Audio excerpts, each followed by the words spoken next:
Bonsoir et bienvenue dans le 7-8 L'Actu. Nous démarrons tout de suite cette édition avec une image, celle de la venue ce mercredi à l'hôtel de ville de Montigny, le bretonneux du président de Mercedes France. Il est venu remettre un don de 5 000 € à l'APEI, une association Unimontagne qui vient en aide aux enfants handicapés. Un geste, on peut dire, d'intégration à l'encontre de la commune qui va bientôt accueillir le siège France de la marque allemande. Dans un mois environ, en effet, 750 salariés du groupe Mercedes France prendront possession de leurs nouveaux locaux auparavant installés à Rocancourt. Le groupe déménage dans l'agglomération de Saint-Quentin-en-Yvelines et s'installe dans le quartier du Pas du Lac à Montigny-le-Bretonneux. Vous avez vu quelques images il y a quelques instants. Le déménagement devrait se terminer aux alentours du 10 juin. On va écouter maintenant le directeur de Mercedes France au micro de Yolène Thorez. Là, pour le moment, nous rassemblons tous les collaborateurs de 3 différents sites autour de la région parisienne, ici à Montigny. Ça va nous changer la vie parce qu'aujourd'hui, nous partons de différents bureaux individuels. Nous aurons un grand espace là-bas sur ces différents étages avec plusieurs disciplines qui vont se rencontrer pour la première fois depuis, on va dire, une vingtaine d'années.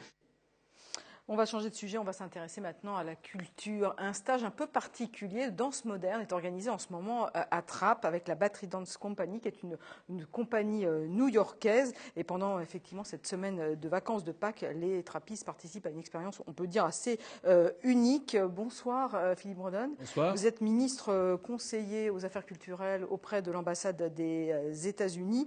Alors d'abord, pourquoi ces ateliers et pourquoi Trappes ? Pourquoi Trappes, pourquoi les ateliers? D'abord, notre but en général avec nos programmes culturels, c'est de créer des liens entre Français et Américains. Et on voulait travailler avec le Battery Dance Company. Le Battery Dance Company qui était fondé dans un quartier de New York, le Battery, il y a presque 30 ans. Dans un quartier plutôt défavorisé du sud de Manhattan. À l'époque, oui. Maintenant, c'est un lieu de travail assez recherché. Mais ils avaient une très forte personnalité locale, eux, mais une vocation internationale très importante. Ils ont travaillé dans plusieurs pays et on a trouvé à Trappes une ville où il y avait un autre groupe de danse, je pense qu'on dit 3B. Oui, Black Blamber. Oui, et avec Jean Imad, on a eu une introduction à la ville qui était très accueillant et ils étaient intéressés par ce projet d'échange culturel à travers la danse. La danse qui est un langage non verbal, donc on traverse les frontières assez facilement.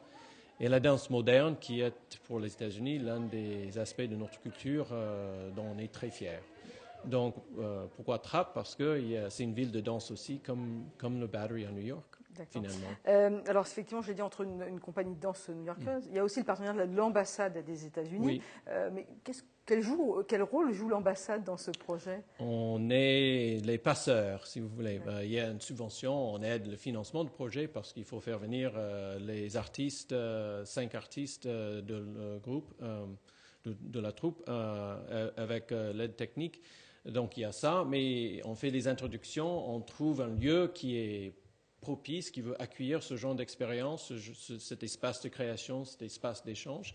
Et puis, on le met en place et on regarde avec plaisir ce qui se passe.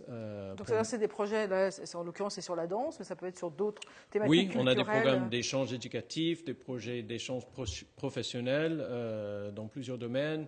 On a un projet de mural en public qu'on organise depuis plus de 5 ans maintenant. On a un projet d'art à Paris qui est plutôt un art plastique où on crée une œuvre ensemble dans un quartier sur une place publique. La danse est très important pour nous parce que, comme j'ai dit, c'est un langage qui traverse les frontières assez facilement. Le théâtre, c'est un peu plus difficile des fois. Oui. Mais donc, et la danse, c'est quelque chose avec les jeunes où on peut créer une participation assez vite, assez intense. Et finalement, on cherche des opportunités pour donner aux jeunes américains et français ensemble une opportunité de créer ensemble. Et c'est des stages qui ont lieu une fois par an seulement? Avec Battery Dance, on fait ça une fois. On l'a fait 2 fois maintenant. On aimerait bien faire plus, mais on verra bien. Mais c'est un stage d'1 semaine. Et ce qui est incroyable, c'est qu'on crée des groupes qui vont produire un spectacle à la fin de la semaine. Et chaque groupe crée quelque chose qui est très différent. Oui, tout à fait. C'est des stages effectivement qui ont démarré lundi, qui se terminent vendredi. Oui. Il y aura un spectacle samedi soir à la Meurise, à Trappes, avec une première partie avec les élèves qui viendront Oui, donner les leur élèves spectacle. et c'est des spectacles qu'ils ont créés eux-mêmes. C'est pas une chorégraphie qui est donnée par les artistes, c'est les élèves qui créent ça. Alors justement, pour mieux comprendre la philosophie de ces ateliers, on va écouter Jonathan Hollander, c'est le fondateur justement de cette compagnie new-yorkaise. Il nous explique les fondements de ces ateliers. This is called Dancing to Connect, which is Dance Battery to Dance Connect, Company's c'est le programme signature de signature la arts troupe education Battery Dance program. Company. And Contrairement à unlike d'autres other stages de dance danse, ce ne sont pas les workshops, danseurs our qui dancers montrent don't stand et in les front élèves and qui répètent. demonstrate. Ils In sont fact, directement we impliqués ask dans la the students création to create chorégraphique. their own work and we Nous give leur them a donnons le format cadre and a pour qu'ils structure puissent within créer which they eux-mêmes leur create their propre own danse. dance. For anyone to try, because On est là pour que many chacun people puisse don't have s'essayer. access to the arts. They don't Beaucoup de have gens n'ont pas access accès to ni à dance l'art, ni à la education. danse. And we believe that Nous pensons all que young tous les people jeunes love to doivent dance, danser, and they need to bouger. move, and they need to give the Nous license, devons and leur we donner want les to give moyens the de faire license to s'épanouir young leur people to créativité. uncover their own creativity.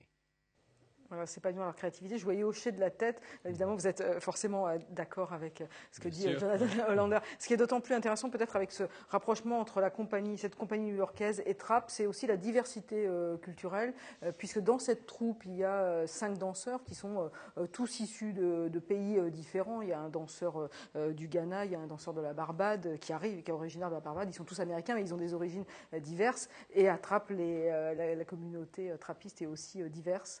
Oui, c'est l'un des aspects qui les rapproche. New York, c'est une ville très diverse, bien sûr, la troupe aussi. Plus, ils ont une expérience à l'international, donc ils sont expérimentés dans ce domaine. Donc, ils ont un programme qui marche et on peut leur faire confiance avec les jeunes comme ça. Et ils ont travaillé dans des endroits aussi divers que l'Inde. Ils étaient à Belfast avant de venir ici. Ils ont beaucoup d'expérience en Allemagne mais ce n'est que la deuxième fois qu'ils travaillent en France et la première fois dans l'Île-de-France. Donc on est très fiers de cette grande première à laquelle on va assister samedi soir. Et vous pensez qu'il y a justement, quelle peut être la différence, par exemple, entre des jeunes Irlandais, des jeunes Indiens et des jeunes Français? Est-ce qu'il y a un rapport à la danse qui est particulier en France, notamment dans les quartiers? J'ignore si la culture à Belfast ou en Inde, il y a sûrement des différences. Et l'un des buts de ce programme, c'est de faire sortir la créativité de chaque participant, de chaque élève. Ce n'est pas pour donner des instructions, mais pour donner une opportunité de s'exprimer. Ça donne une confiance en soi qui est très utile plus tard. Ça ouvre les esprits. Peut-être ils vont décider d'aller visiter les États-Unis après ou faire des échanges avec une groupe américaine plus tard. Mais le plus important, c'est qu'ils ont cette vision plus large, cette liberté d'expression et cette opportunité de créer quelque chose eux-mêmes. Et ça, c'est le vrai but du programme. Et est-ce que ça fonctionne justement ces échanges? C'est-à-dire qu'il y a vraiment des échanges qui peuvent se créer après? Alors 5 jours, c'est pas long, mais... Oui, je pense dans les pays où Battery Dance a beaucoup travaillé, il y a des échanges qui se créent. Battery Dance crée un festival de danse à New York chaque année. Des fois, il y a des troupes de danse qui viennent, qu'ils ont rencontrées lors de leur voyage dans d'autres pays. Quand j'ai rencontré hier Jonathan Hollander, il me disait aussi que finalement, le message qu'il souhaitait véhiculer, c'était que tout est possible.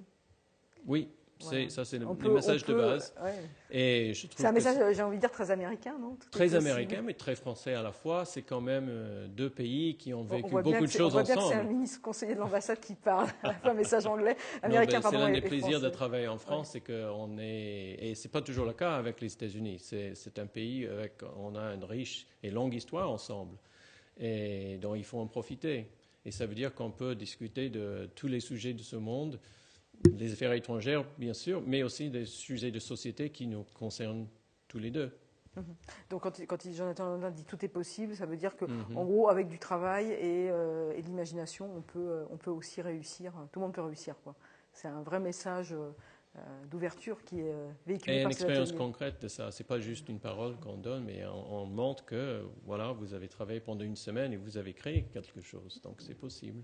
D'accord. Merci beaucoup, Roland, d'être venu sur le plateau de 7-8 L'Actu. Et je rappelle que ce stage dure 5 jours. Il dure encore jusqu'à vendredi. Et puis surtout, il y aura un spectacle samedi soir à la Meurise de Trappes. Un spectacle d'abord avec la restitution des ateliers et puis un spectacle aussi des danseurs de la Battery Dance Company, si vous voulez admirer ces danseurs américains qui viennent pour la première fois à Trappes. Merci beaucoup d'être venu sur le plateau de 7-8 L'Actu. Allez, maintenant, on va à la Verrière avec les familles qui se mettent au fourneau. La municipalité a organisé un concours de cuisine afin de récompenser l'équipe qui réalisera le meilleur dessert. Réaliser le meilleur dessert en 1h30, c'est le défi que se sont lancés ces 3 équipes. Organisé par le service jeunesse et maison de quartier de la Verrière, ce concours incite notamment à cuisiner en famille. C'est parce qu'à la maison, j'ai presque jamais cuisiné. Et donc là, c'est une chance de cuisiner avec ma grand-mère. Parmi les ingrédients imposés pour cette première sélection, des pommes, des feuilles de briques, des spéculoos ou encore de la crème anglaise.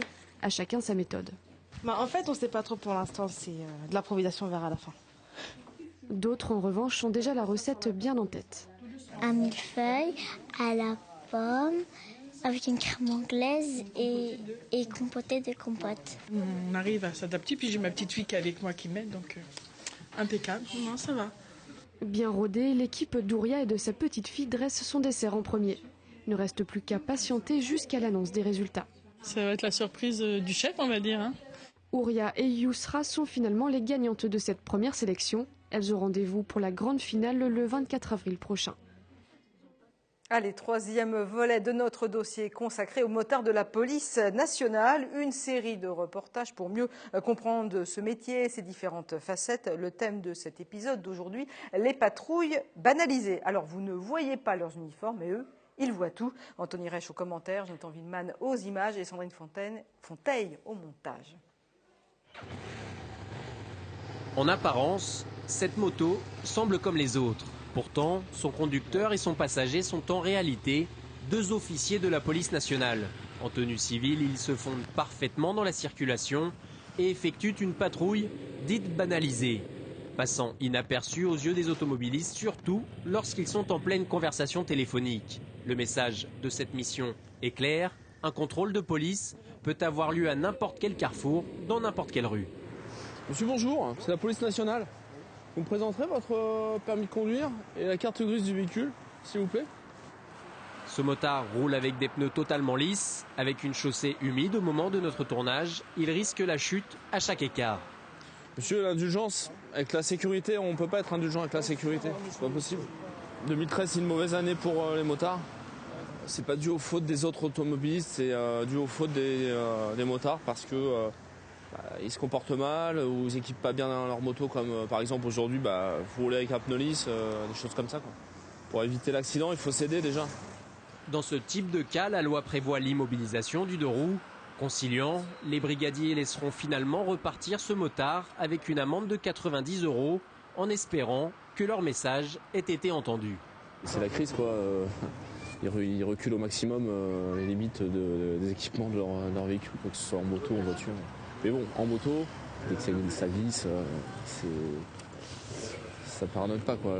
Quelques rues plus loin, arrêtés à un feu rouge aux abords d'un rond-point, les policiers surprennent un automobiliste au téléphone. Vous présenterez votre permis de conduire, s'il vous plaît? Carte grise.